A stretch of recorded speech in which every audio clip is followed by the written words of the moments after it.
वज़ीर आला पंजाब मरीम नवाज की ज़ेर सदारत आसान कारोबार फाइनेंस स्कीम और कारोबारी कार्ड से मुतल्लिक अहम इजलास हुआ, जिसमें वज़ीर आला ने एक्सपोर्ट और मैन्युफैक्चरिंग सेक्टर के लिए कर्ज फराहम करने का जामिया मनसूबा पेश करने की हदायत की।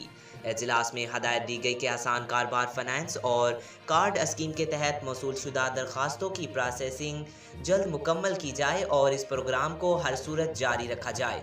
इजलास में दी गई ब्रीफिंग के मुताबिक अब तक 23 अरब 91 करोड़ रुपए के कर्जे नए कारोबार शुरू करने वालों को जारी किए जा चुके हैं। 6,753 खवातीन को मजमूई तौर पर 3 अरब 42 करोड़ रुपए के कर्जे फराहम किए गए। मजीद ये कि आसान कारोबार कार्ड अब व्हाट्सएप पर भी एक्टिवेट किया जा सकेगा।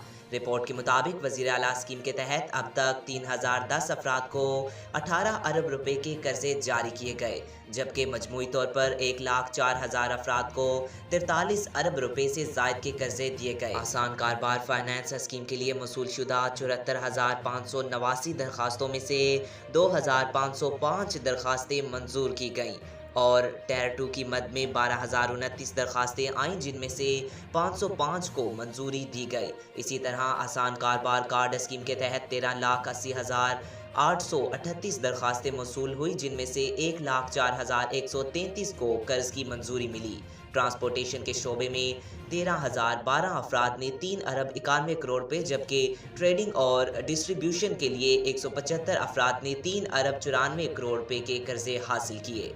अलावा अजीज सर्विस फराहम करने वाले 61,996 अफराद ने आसान कारोबार कार्ड के जरिए 26 अरब 13 करोड़ रुपए, ट्रेडिंग के लिए 24,522 अफराद ने 10 अरब 75 करोड़ रुपए और एग्री स्मॉल बिजनेस के लिए 10,699 अफराद ने 3 अरब 69 करोड़ रुपए के कर्जे लिए।